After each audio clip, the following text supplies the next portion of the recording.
Merci infiniment pour votre sujet sur les abus sexuels au collège de Saussure. C'est intolérable. Qui défend ses élèves, ses victimes? Qui? Merci de les avoir entendus et de leur avoir donné la parole. Monsieur Faure devrait revoir les techniques d'entretien lors d'interviews où il ne cesse de couper la parole de ses interlocuteurs. Il n'y a rien de plus agaçant, car les deux parlent en même temps, ce qui rend la compréhension impossible. Pendant plus de 30 ans, j'ai travaillé entre 55 et 60 heures par semaine. Je n'ai jamais eu besoin de prendre de la cocaïne. Dans les émissions où les intervenants parlent en cachant leur visage, avec une voix déformée, c'est souvent incompréhensible. Pourquoi ne pas sous-titrer le texte ? J'ai trouvé vraiment extraordinaire votre émission sur les speed-crimes parce que ça m'a rappelé vraiment des souvenirs magiques quand j'étais petite et regardais la télévision. Et de les revoir comme ça m'a fait vraiment très plaisir et je trouve bien dommage qu'elles aient disparu. Un merci tout particulier à Monsieur Sébastien Faure pour l'humour qu'il insuffle en fin de diffusion. J'ai adoré votre parodie de Speakerine. Tout y était. Ce soir, dans Mise au point, c'est un procès des plus sordides qui se déroule dans le canton de Vaud. Un père a maltraité ses 8 enfants et sexuellement abusé des plus grands pendant des années. Comment expliquer que personne n'ait rien vu? Enquête. Il est un ministre atypique qui ne craint ni les coups de gueule, ni les propositions les plus farfelues. Le conseiller d'État Luc Bartassa, en charge des transports, est de plus en plus décrié à Genève. Nous l'avons suivi en campagne. Elle a dû faire sa rentrée scolaire escortée par l'armée, huée par des manifestants qui défendaient la ségrégation raciale. Elizabeth Eckford est un symbole pour la communauté noire aux États-Unis. 50 ans après l'assassinat de Martin Luther King, nous avons rencontré des figures de la cause. Reportage en fin d'émission.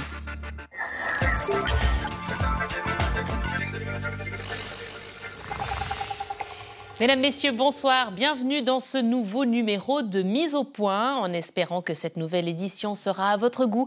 Et peut-être aurez-vous envie de la noter, car c'est la nouvelle tendance expliquée par Sébastien Faure en 144 secondes et des poussières.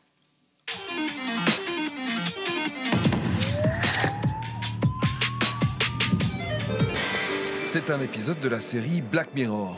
Lacey, l'héroïne, vit dans un monde où tout le monde est noté en permanence et pour tout. Une bonne note et vous obtenez des faveurs. Une mauvaise et vous devenez paria de la société. Apparemment, il y a un gars au gouvernement chinois qui a vu cet épisode et qui s'est dit « Oh, trop cool, et si on faisait ça dans la vraie vie ?» Voilà donc ce que les autorités mettent en place. Un système de bonus-malus pour chaque citoyen. Tu gares mal ton vélo? Tu payes pas ton ticket?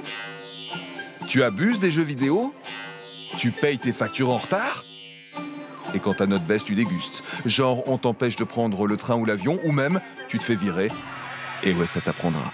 Regardez, c'est ma note de crédit, plus de 700 points. Quand je descends dans un hôtel, comme j'ai une bonne note de crédit, eh bien, j'ai pas besoin de payer de caution. Mais c'est génial!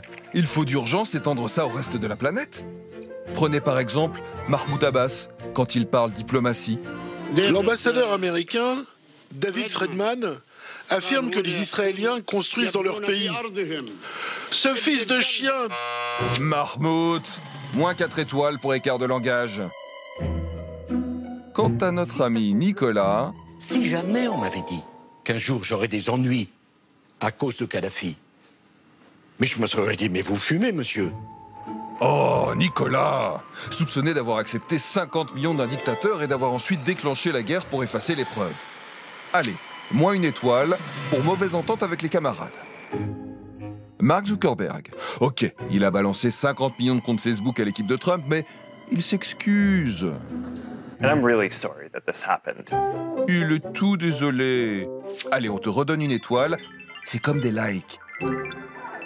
Ignacio Cassis, entendu sur la mollesse de sa réaction après ce qui est qualifié d'affaire d'État, la tentative d'enlèvement d'un Turco-Suisse sur notre territoire. Nous pourrions bien sûr expulser des diplomates, faire des choses très dures, mais la question c'est, et après, quelles sont les conséquences? Peut-être qu'on fait sortir ses émotions, mais est-ce qu'on construit quelque chose de durable qui amène la paix dans ce monde? Qui amène la paix dans ce monde aussi chou? Allez, on se donne tous la main et on fait un roro câlin avec Ignacio.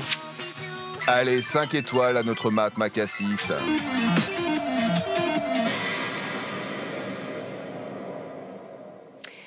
C'est un procès hors norme qui a lieu dans le Nord vaudois, celui d'un père de famille jugé pour avoir maltraité ses 8 enfants et sexuellement abusé des plus grands.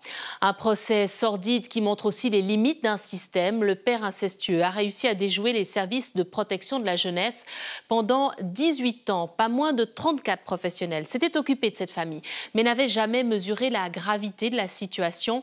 C'est finalement sa fille aînée, violée depuis qu'elle était enfant, qui l'a dénoncé. Comment est-ce possible ? C'est une enquête de Raphaël Guillet. Bien sûr, cette maison, relativement isolée quelque part dans la nature vaudoise, était en quelque sorte idéale pour une famille de 8 enfants. Mais nous ne sommes pas dans un monde idéal et les enfants n'étaient pas ici pour jouer.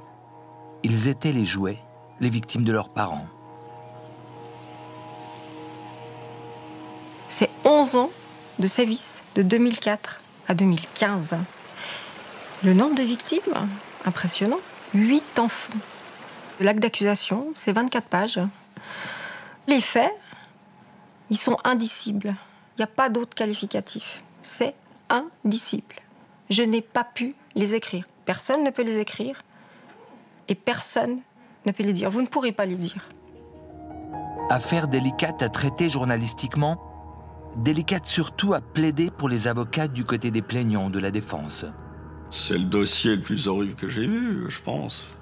J'en ai vu d'autres, j'ai vu des meurtres, mais effectivement, ce dossier-là est particulièrement inquiétant vu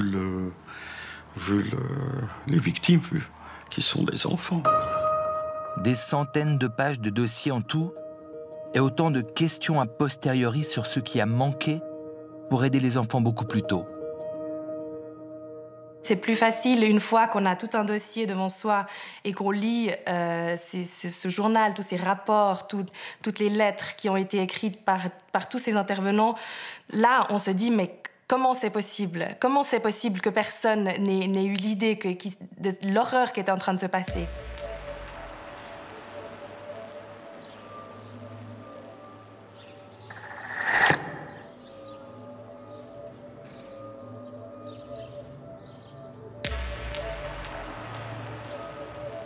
Le personnage central de cette histoire attend son jugement dans une cellule de la prison préventive, la Croisée, dans la plaine de l'Orbe. Il est toujours présumé innocent. Durant le procès, il a nié les faits, l'inceste, les films pornographiques regardés avec ses filles et ses garçons. Il a nié les violences, les abus, les menaces de mort et accusé ses enfants de mentir. Le procureur demande 16 ans de prison contre lui et 3 pour son épouse accusée de complicité et de violation de devoir d'assistance. Encore qu'elle ait, selon son avocat qui ne reçoit dans son étude à Yverdon, tenté de tirer la sonnette d'alarme. Moi, j'ai dit dans le procès, dans ma plaidoirie, que j'estimais que lorsqu'une mère de famille dit « j'ai fait part de ses inquiétudes concernant le comportement sexuel de son mari », non pas à l'égard des enfants, dans l'esprit de ma cliente, c'était il avait un comportement sexuel étrange. Elle en a fait part au service de protection de la jeunesse de 2008 à 2011. Et au fond, la réponse qui a été donnée par le SPJ, c'est d'une part qu'elle s'inquiétait trop, et deuxièmement, on lui a dit il faut aller voir un conseiller conjugal avec votre mari. À partir du moment où elle est accompagnée de son mari à une séance, elle ne va pas pouvoir s'exprimer librement. Autre décision délicate, voire surprenante, celle de la justice de paix qui maintient en 2007 l'autorité parentale, autrement dit le loup dans la bergerie, sur la base d'une expertise psychiatrique qui n'a visiblement pas réussi à percevoir le caractère malsain des parents. Cette expertise a conclu à ce que les parents pouvaient récupérer leurs enfants et que des mesures ambulatoires gérées par le SPJ et le réseau d'intervention, les médecins, les pédopsychiatres, les responsables de foyer, je crois que j'ai oublié personne, s'en occupent. Durant toutes ces années, 34 professionnels de l'aide sociale et éducative ont gravité autour de cette famille. Des fondations ont transmis leurs inquiétudes au contact de ces enfants, carences affectives, troubles du langage et du comportement, problèmes d'alimentation, d'hygiène, ou encore traces de coups sur le corps. Ces fondations, nous les avons contactées. Elles nous renvoient au service de la protection de la jeunesse, le SPJ. Rendez-vous est pris avec le directeur pour jeudi 13h30. Mais il doit renoncer à l'interview au dernier moment suite à un contact avec le département de la formation et de la jeunesse dont il dépend. Il avait toutefois donné son point de vue sur ce dossier délicat à notre confrère de la TV tessinoise. Délicate. On reçoit 1600 signalements par année de maltraitance, on les étudie tous, bien sûr, on les analyse, on fait des rapports à l'autorité de protection de l'enfant et il arrive malgré tout, c'est sûr, dans ce genre de situation aussi, et lorsqu'on parle d'abus sexuels, des personnes qui traversent toute leur vie et qui n'ont jamais pu dire à un moment donné qu'elles ont été abusées. Et là, je pense qu'il y avait une telle culture du secret inculquée vraiment par les parents, où là, je pense qu'on peut parler même de perversion par rapport à ce que les parents mettaient en place avec leurs enfants, où ça devait rester dans une forme de normalité, en tout cas au sein de leur cellule familiale.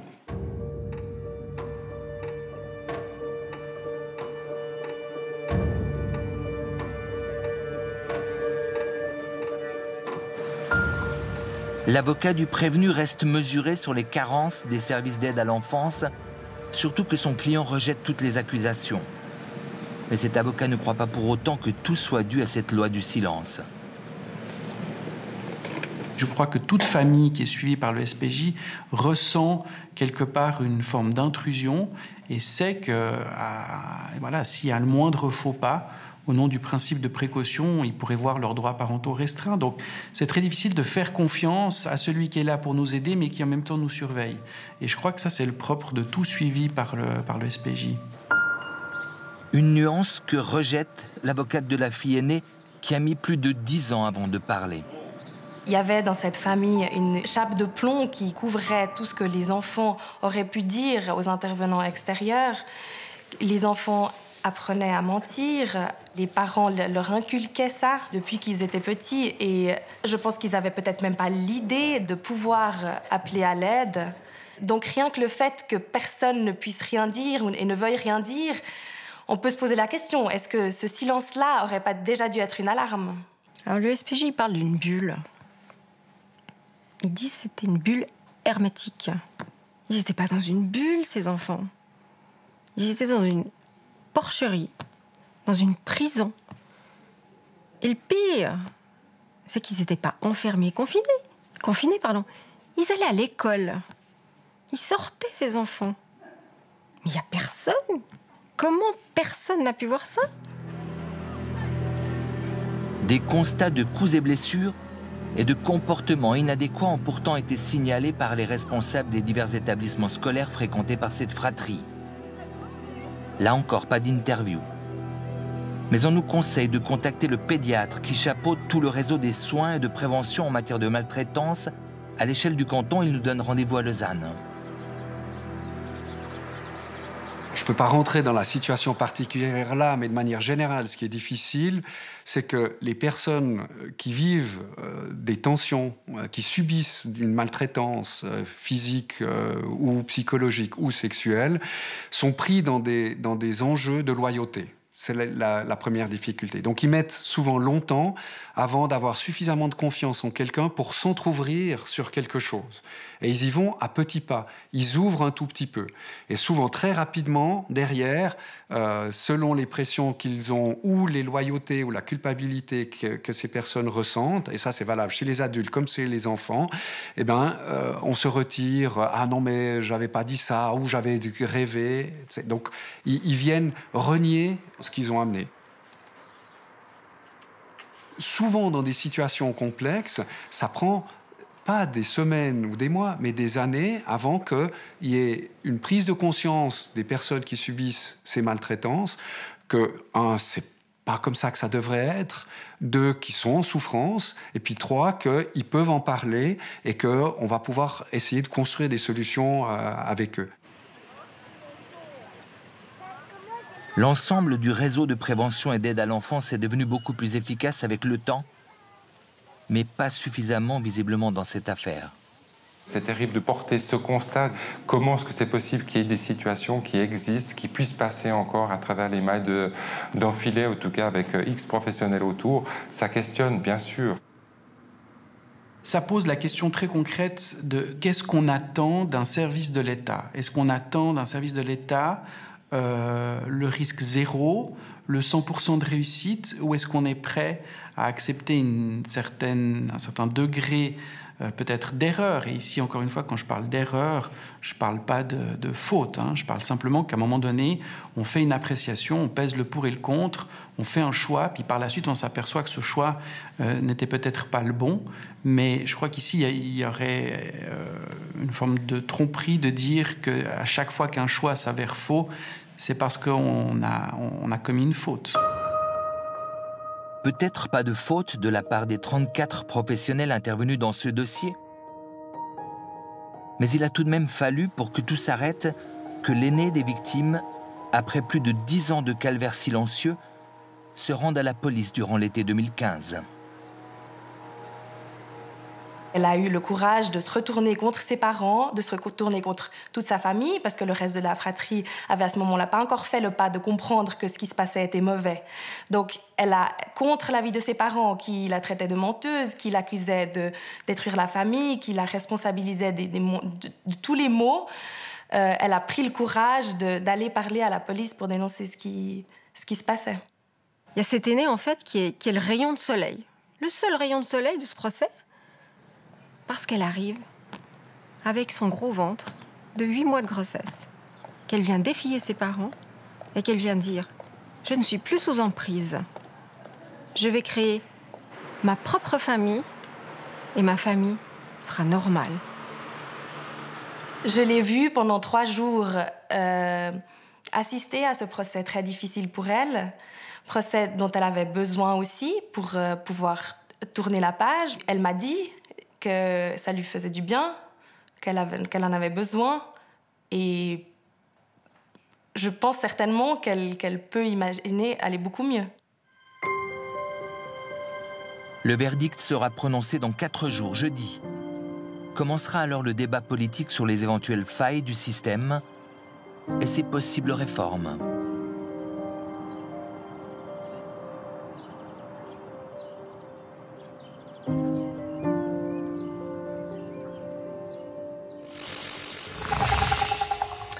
Raphaël Guay, vous avez signé cette enquête. Nous avions lancé une invitation à la conseillère d'État Cécile Marel, aujourd'hui en charge du dossier, mais elle a décidé de ne pas s'exprimer pour le moment, pas avant le verdict. Vous aussi, vous avez vu des portes se refermer pendant votre reportage. Oui, mais si je puis me permettre, je dois vous avouer que moi-même, j'avais envie de refermer la porte à la lecture de l'acte d'accusation, premièrement, et même quand on en a parlé au sein de la rédaction de Mise au Point, c'est un sujet qui est d'utilité publique, j'en suis persuadé, mais quand même, au niveau de la condition humaine, c'est quelque chose d'assez désespérant, et c'est peut-être aussi ce qui explique les réticences qu'il y a eu à parler dans ce dossier. Il y a eu des pressions politiques, c'est sûr, mais le SPJ, par exemple, a refusé l'interview finalement, mais auparavant, il avait été assez ouvert, assez transparent pour expliquer tout ce qui a été fait dans ce domaine. Les fondations aussi.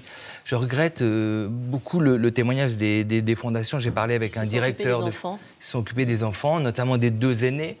Ils ont fait un travail énorme avec ces filles qui n'ont pas parlé à ce moment-là, mais qui l'ont fait bien des années plus tard. Et peut-être que ce travail au sein des fondations a été bénéfique pour ces filles, même si ça a pris du temps. Donc, il faut savoir aussi qu'il y a 650 enfants qui sont pris en charge actuellement, qui sont suivis en tout cas par les professionnels de la protection de la jeunesse dans le canton de Vaud. 650, c'est beaucoup, et 10% environ de ces 650 enfants sont éloignés de la sphère parentale, ce qui aurait dû malheureusement être fait dans ce dossier-là et qui ne l'a pas été.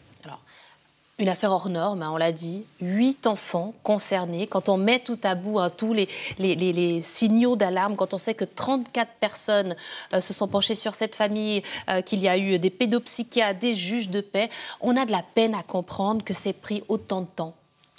Oui, il y a cette loi du silence dont on a parlé dans le sujet. Il y a peut-être 2 éléments supplémentaires à relever ce soir. C'est 34 collaborateurs professionnels, c'est vrai, qui, il est vrai, se sont succédés aussi parce qu'il y a eu des déménagements de la famille, plusieurs déménagements, ce qui n'a pas simplifié les choses. Plus qu'un problème de communication, je pense qu'il y a un certain nombre de signaux, de feux de détresse qui ont été émis par tous ces protagonistes, ces professionnels.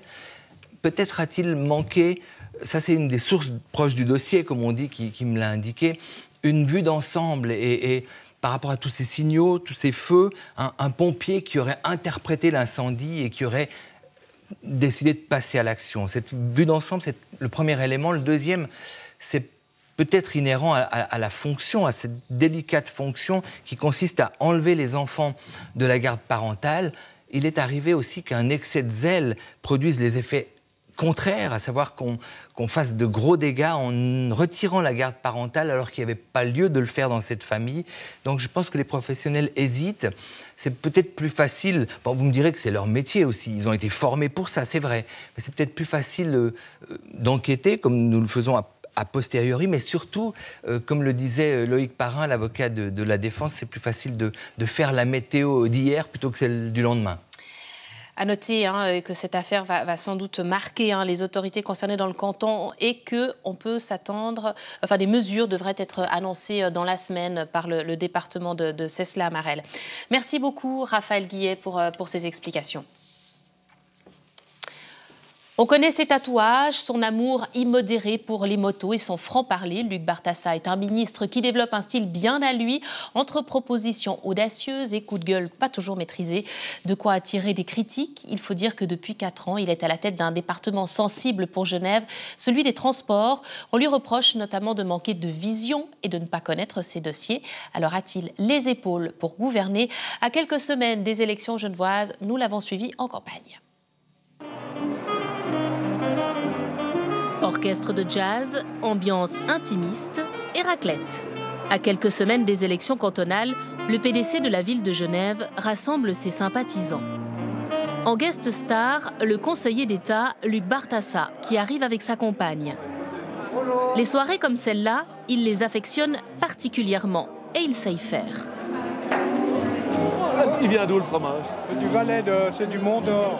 Ah, d'accord. J'ai quelque chose pour vous. Qu'est-ce que vous avez pour moi? Des cadeaux. Des cadeaux? Ça va. T'as pu... Il y avait un accès pour monter? Ah, ils t'ont porté? Vous savez, gérer la circulation à Genève, je dois vous dire, il faut déjà être doué pour faire quelque chose. Incompréhensible, c'est bien. Même son collègue de gouvernement, le PLR Pierre Maudet, est présent. Il s'agit de montrer l'unité de l'entente. Vous venez soutenir le PDC? Oui, le PDC a besoin de soutien. Mon slogan, c'est « On se rassemble, on bosse et on avance ». Mais jusqu'où avancera-t-il? Vers un deuxième mandat? De plus en plus de voix s'élèvent pour critiquer un homme atypique, gaffeur, et qui peinerait à endosser le costume de ministre. Faites un sourire. Tu sais racler? Quelques jours plus tôt, au cœur de Genève. Il est 8 h du matin, à plein palais. Rendez-vous est pris avec Luc Bartassa devant chez lui. Alors, vous êtes devenu un citadin? Oui, depuis 4 ans. J'adore ça. C'est vrai? J'aurais jamais pensé me plaire autant en ville que ça. Alors que vous avez toujours dit être le bon paysan, c'est pour ça aussi que vous aviez été élu? Je n'ai pas dit, je le suis, je le reste dans l'âme, mais c'est vrai que de vivre en ville dans des quartiers comme ça, je me retrouve presque dans les ambiances de village de l'époque qui sont habités maintenant par des gens qu'on ne voit plus beaucoup. Et vous allez à pied au travail? À pied au travail, tout le temps. Je fais mes 4 km par jour. L'ancien viticulteur paysagiste a quitté son village de Bardonnay lorsqu'il a été élu au Conseil d'État. Depuis un peu plus de 4 ans, ses bureaux sont ici. Il gère dans le canton l'environnement, l'agriculture et les transports. Sa première séance du matin est avec le secrétariat général, son état-major, sa garde rapprochée. L'occasion de faire le point sur les dossiers du moment. Merci, c'est sympa. Merci bien. Il n'y en a pas deux? T'as mis les deux? Non, un. Ouais, mais les deux, il faut les deux. Ordre du jour, la neige qui a paralysé le canton.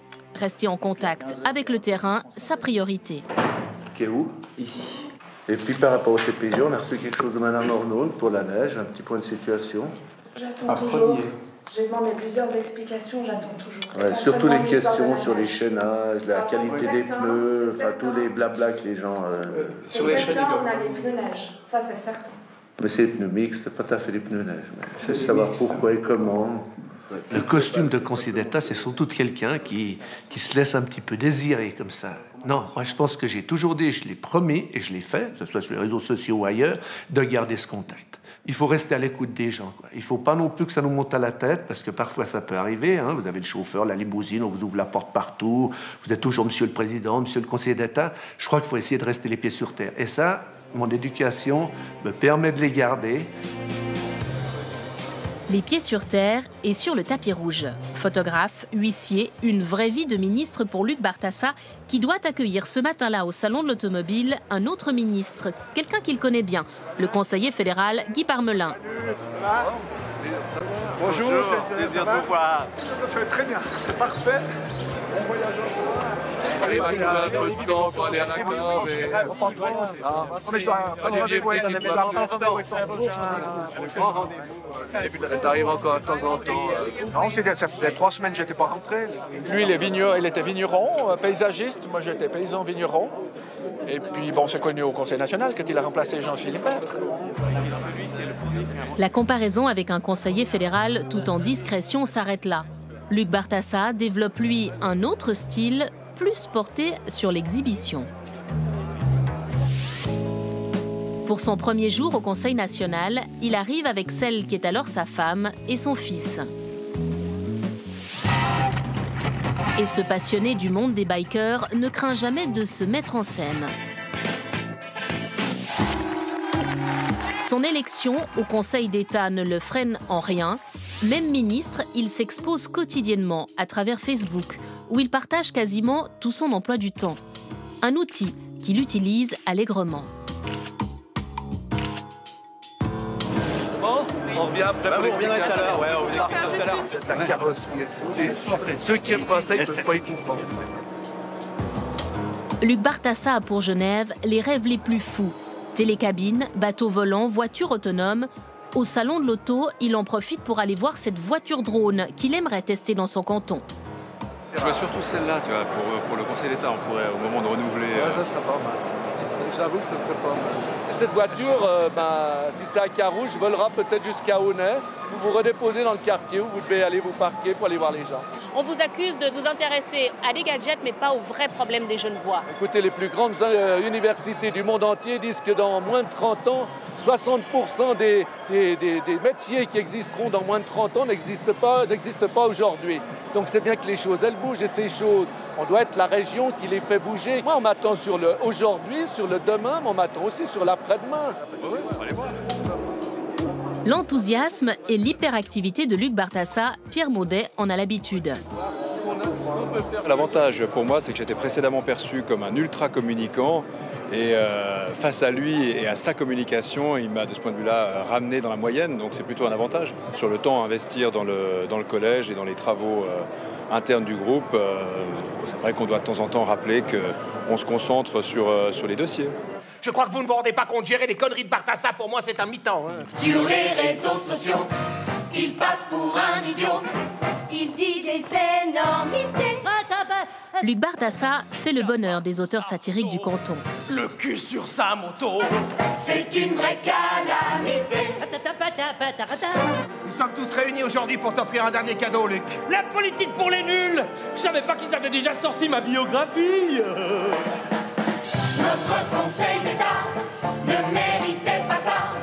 Tout ça. C'est surtout sur sa politique des transports que les critiques se cristallisent. Et la nervosité du ministre est palpable. Un débat avec la verte Lisa Mazon en est une illustration. Arrêtez de raconter des bobards à tout le monde. Merci. Mais vous êtes complètement fou, je m'excuse, mais d'une part, vous n'avez pas... En tout cas. Alors ça, je m'en réjouis. Vous n'avez pas... Moi aussi. Il ne faudrait pas nous les descendre si vous voulez qu'on les monte. Mais vous permettez que je parle, c'est pas possible. Allez-y, Lisa Amazon. Pas si vous dites des bêtises. Mais excusez-moi, mais vous êtes une mauvaise foi qui est crasse, et je trouve que je sais plus comment réagir. J'ai l'impression d'être dans une cour de récré. Vous êtes en état de panique, je le dis depuis le début. Mais je crois que je vais quitter ce débat, c'est juste pas possible. Quelques jours avant cet échange, une annonce venue de Berne avait fait grand bruit. La Confédération n'a pour l'instant prévu d'octroyer que 38 millions de francs pour le dernier projet genevois d'agglomération, soit bien moins que pour les 2 précédents. Le département de Luc Bartassa est notamment montré du doigt. C'est dans ce contexte tendu que va avoir lieu cette séance avec les autorités françaises sur les développements du tram au-delà de la frontière. Luc Bartassa est encore retenu dans une autre séance.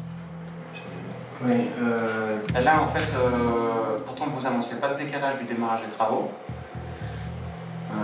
Il démarre toujours à la même date pour le tronçon 2. Par contre, il dure une année de plus. Et en fait, pour nous, c'est quand même une information qui est quand même majeure et sans explication.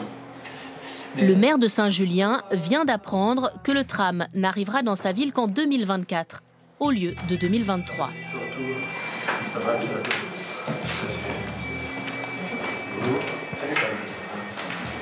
Sur Saint-Julien, donc la deuxième phase, jusqu'à maintenant, c'était 2 ans de travaux, et puis maintenant, on parle de 3 ans de travaux, donc il faut qu'on puisse clarifier. Bon, ben, on va se renseigner, mais ça, 1 an de travaux de plus, pourquoi 1 an de travaux de plus? C'est bizarre. Non, mais on va essayer de savoir pourquoi. L'annonce tombe d'autant plus mal que Berne reproche justement à Genève de ne pas faire avancer assez vite les projets déjà financés, comme cette ligne. Il y aurait un petit problème, non? Donc on peut éclaircir cette histoire, on fait un petit point de situation, puis on regarde où il faut les remuer les choses s'il y a besoin de les remuer, ou de les cadrer, puis voilà. On va y arriver. Dans 2 mois. Nous, on a 10 ans pour faire le projet, et donc décembre 2024, on est à quelques jours près à la date d'échéance des 10 ans. Donc en fait, à 2025, on doit tout recommencer à zéro. Là, on a le sentiment que personne n'a remarqué qu'on nous annonçait 1 an de retard. Et comment c'est possible ? Est-ce que vous avez l'impression qu'il connaît bien ces dossiers ? Non.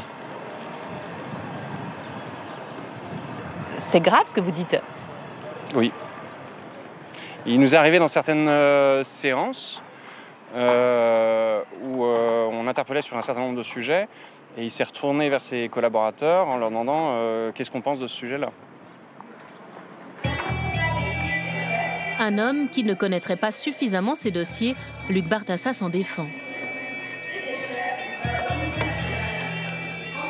Vous savez, aujourd'hui, vous ne pouvez pas avancer sans connaître tous les dossiers. Et si vous ne les connaissez pas par la lecture, vous les connaissez par les liens que vous avez justement avec le terrain. Ça veut dire que vous ne lisez pas les dossiers ? Pardon ? Ça veut dire que vous ne lisez pas les dossiers ? Non, je lis les dossiers, mais vous savez, c'est comme si vous me demandiez de lire un bottin de téléphone par jour. C'est quasiment impossible. Donc on a des gens qui je dirais, débroussaillent quelque part, qui vous apportent cette synthèse, et par rapport à la synthèse, vous posez les questions qui vous paraissent intéressantes ou devoir à répondre plus tard devant le Grand Conseil ou ailleurs. Est-ce que tous les conseillers d'État connaissent tous les détails de tous les dossiers ? Je ne suis pas persuadé. Vous savez que lorsque vous êtes conseiller d'État ou lorsque vous êtes magistrat d'une commune, on ne vous demande pas de remplacer vos chefs de service, on ne vous demande pas d'avoir les connaissances techniques ou scientifiques de votre département. Pour ça, vous avez un personnel, vous avez des chefs de service. Je trouve que son pragmatisme fait du bien dans la vie politique genevoise. Ce côté très terrien qui nous fait penser à nos amis vaudois me réjouit parfois. À gauche, on est bien moins tendre. Il y a quelques micro-mesures qu'on peut lui rappeler, mais on n'attend pas d'un conseil d'État qui rehausse un trottoir. On attend qu'il mène une politique à l'échelle d'une agglomération. Le socialiste Thomas Wenger a été l'un des premiers à oser la comparaison avec Donald Trump. C'est quelqu'un qui dit un peu tout et son contraire et qui est un peu perpétuellement en campagne et surtout il dit un petit peu ce que les gens ont envie d'entendre.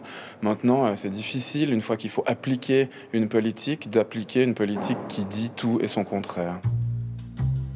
Enthousiaste et plein d'idées pour les uns, peu sérieux et sans vision pour les autres, Luc Bartassa laisse rarement indifférent, mais il estime qu'il a toute sa place au gouvernement. Ben, j'amène ce côté un peu pragmatique, un petit peu...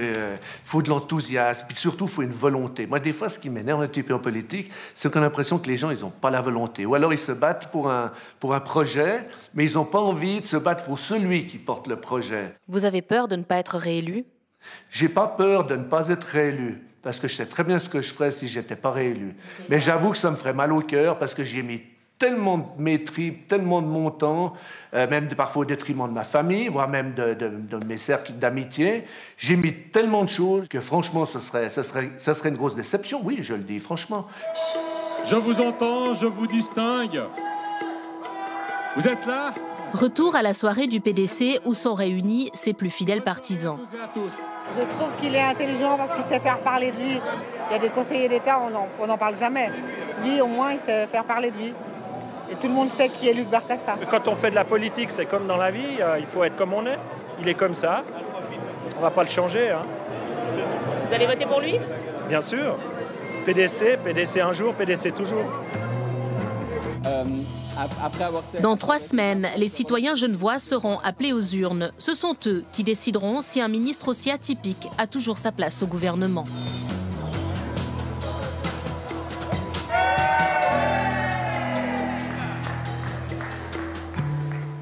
I have a dream. My 4 little children will one day live in a nation where they will not be judged by the color of their skin, but by the content of their character. I have a dream today. I have a dream, c'est le discours le plus célèbre de Martin Luther King prononcé en 1963. Son combat, lutter contre la ségrégation raciale et revendiquer les mêmes droits pour tous les Américains, indépendamment de leur couleur de peau. Ce combat, il l'a payé de sa vie. Dans quelques jours, nous commémorons les 50 ans de son assassinat. Des commémorations qui ont une signification toute particulière pour ceux qui ont lutté pour avoir les mêmes droits que les Blancs. Philippe Reva a rencontré ces figures de la lutte pour l'égalité aux États-Unis. Le balcon du Lorraine Motel à Memphis, Tennessee. C'est ici, il y a 50 ans, que Martin Luther King est abattu par balle et que l'Amérique plonge dans le cauchemar sans fin de cette année 1968. Le Musée des droits civiques a reconstitué la chambre 306, le dernier café, la dernière cigarette. Martin Luther King était à Memphis pour soutenir les éboueurs en grève qui exigeaient des conditions décentes sous le slogan « I am a man », je suis un homme. C'est avec eux que le Dr King est venu manifester. Dans la foule, il y avait Elmore Nickelberry.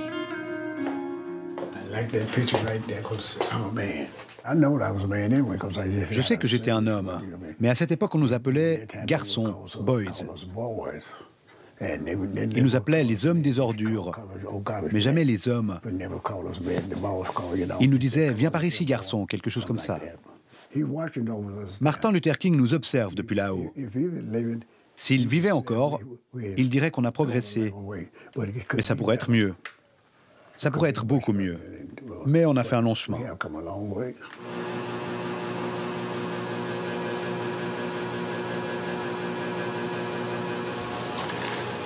À 86 ans, Elmore Nickelberry travaille toujours comme éboueur pour la ville de Memphis. Il est la mémoire de ce combat syndical mené avec l'aide de Martin Luther King. La lutte pour les droits de la communauté noire a forgé l'histoire moderne des États-Unis. Quelques-uns des héros de ce combat sont encore là pour témoigner. Nous les avons rencontrés.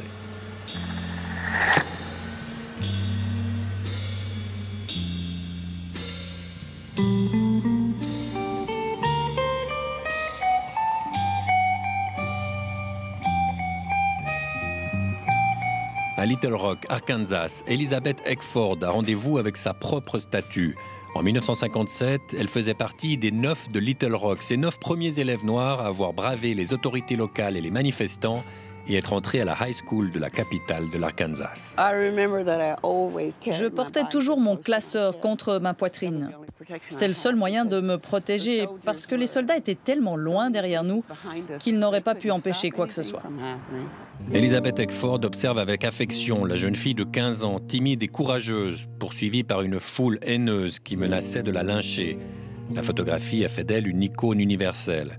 Elizabeth et ses camarades ont tenu bon et poursuivi leurs études malgré les insultes, les bousculades, les crachats et la solitude. Au début, il y avait quelques étudiants qui étaient sympas avec nous, mais après 10 jours, c'était fini. J'avais l'impression que les gens faisaient semblant de ne pas savoir ce qu'il se passait. Peut-être même qu'ils se disaient qu'on méritait tout ça.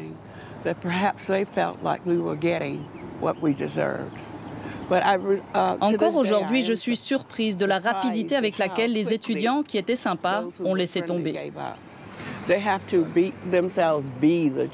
Les jeunes doivent s'obliger à être le changement, sinon ce sont ceux qui résistent au changement qui vont gagner. 60 ans plus tard, c'est en héroïne qu'Elizabeth retourne à l'imposante école Central High School. En visitant les lieux, Elizabeth songe à Martin Luther King, qui reprochait à la majorité blanche de vouloir lui dire comment résister, comment ne pas protester trop loin. Il faut être en colère. Comment peut-on être complaisant quand des gens sont tués sans autre raison que la couleur de leur peau? Il y a de quoi être en colère. Il ne faut pas ignorer que ça arrive régulièrement au XXIe siècle dans tout le pays.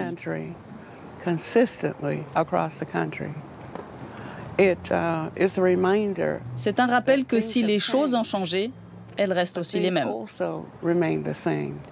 Elizabeth peut s'asseoir sur le banc, à son nom désormais, face à cette école qui ne voulait pas d'elle. C'était en 1957.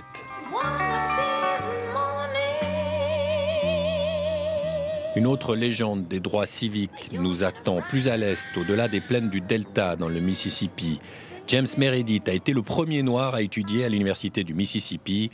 56 ans plus tard, les passants et les amis le remercient d'avoir ouvert la voie. Mais James Meredith refuse les remerciements. C'est un astre solitaire dans la constellation des droits civiques.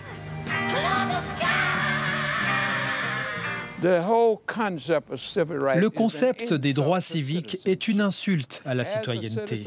En tant que citoyen, j'ai tous les droits. Des centaines ou peut-être des milliers de droits. Tout le concept des droits civiques consiste à dire aux Noirs: si vous acceptez, vous n'aurez pas autant de droits que nous, les Blancs. Nous, les bons Blancs, nous allons vous aider à obtenir 3 ou 4 droits seulement. Le droit de vote, le droit de prendre le bus ou le train, le droit d'utiliser les toilettes dans le bâtiment du Parlement. Ce que je veux dire, c'est que c'est une insulte pour moi. James Meredith a gardé la même défiance qui était la sienne lorsqu'il fendait la foule de manifestants racistes, protégés par l'armée envoyée par le président Kennedy. Les émeutes avaient fait 2 morts en 1962. Pour être courageux, il faut avoir peur de quelque chose. Et je n'ai jamais eu une once de peur. Du courage, il en a eu pourtant lorsqu'il est blessé par balle durant une marche contre la peur qu'il avait organisée en 1966 entre Memphis et Jackson. C'est Martin Luther King qui terminera la marche pour lui quelques jours plus tard. Martin Luther King était le meilleur pour exposer les problèmes de l'Amérique, et en particulier ceux des Noirs. Mais cette stratégie de la non-violence, ça n'était pas américain. On demandait aux Noirs d'obtenir leurs droits par d'autres moyens que ceux qu'avaient utilisés les autres citoyens pour obtenir les leurs.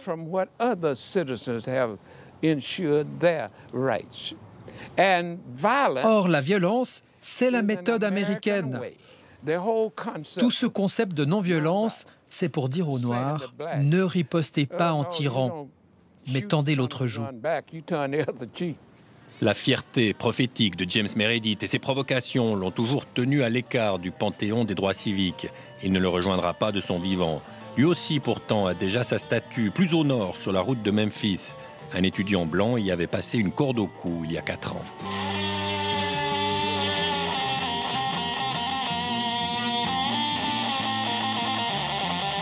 À Memphis, l'histoire s'écrit au pied d'autres monuments. Ces socles privés de leur statut témoignent du nouveau combat des successeurs de Martin Luther King. Le président confédéré ou le général fondateur du Ku Klux Klan ont été descendus de leur piédestal, retirés de l'espace public. C'est grâce à une nouvelle génération d'activistes adeptes des réseaux sociaux emmenés par Tammy Sawyer. Pour elle, on ne peut pas opposer la non-violence de Martin Luther King et l'activisme de Black Lives Matter. Malheureusement, beaucoup de gens ont utilisé ces discours comme si tout ce qu'ils voulaient, c'est que les petits enfants blancs et noirs se tiennent la main sur la place de jeu. Mais il parlait des inégalités économiques, de l'accès à l'emploi. Si vous lisez ces discours, le Dr King a vraiment inspiré l'activiste que je suis. Je crois vraiment que si Martin Luther King était vivant, il dirait « Les vies noires comptent » et il participerait à ce mouvement, parce que Black Lives Matter, c'est le prolongement des droits civiques. Il y a 50 ans, Martin Luther King a payé de sa vie son voyage à Memphis pour soutenir Elmore Nickelberry et ses collègues grévistes. Le 3 avril 1968, veille de sa mort, il prononce un discours qui reste l'un des moments les plus fascinants du XXe siècle. À quelques heures de son assassinat, il semble avoir vu son destin en face. Like anybody, I would like to live a long life. Longevity has its place. But I'm not concerned about that now. I just want to do God's will. And He's allowed me to go up to the mountain.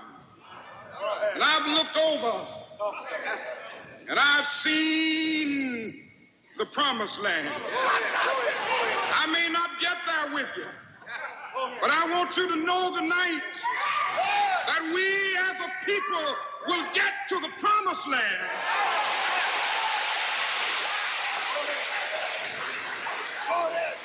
So I'm happy tonight. I'm not worried about anything. I'm not fearing any man. Mine eyes have seen the glory of the coming of the Lord. Il savait ce qui allait arriver. Il avait l'intuition de ce qui allait arriver. Quand il parle du sommet de la montagne, il avait le sentiment que quelque chose allait lui arriver. J'y pense tout le temps. Sans lui, nous n'aurions pas les droits que nous avons maintenant. Il a ouvert la voie pour nous. Beaucoup de choses que nous avons obtenues, nous ne les aurions pas obtenues sans Martin Luther King.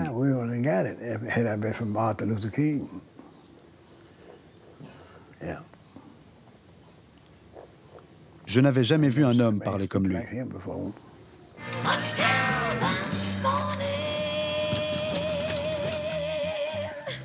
Une pluie froide tombe sur Memphis. À 86 ans, Elmore Nickelberry ne s'est pas encore résolu à prendre sa retraite.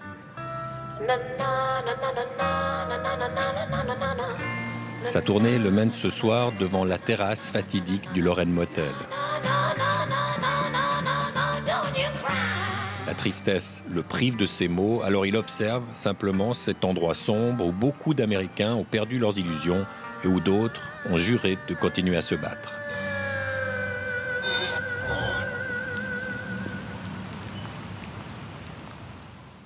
Et dans le sillage de l'assassinat de Martin Luther King, cette année 1968 a été celle de la contestation sociale. Dimanche prochain, nous vous proposons une émission spéciale consacrée à mai 68, Vue de Suisse, une émission présentée par Catherine Sommer. D'ici là, vous pouvez nous retrouver sur les réseaux sociaux. Nous vous attendons bien sûr vos critiques, commentaires. Vous pouvez aussi nous laisser un message vocal au numéro qui s'affiche ou nous envoyer un email à miseaupoint@rts.ch. Quant à moi, je vous souhaite une excellente soirée, une très belle semaine. À bientôt. Au revoir.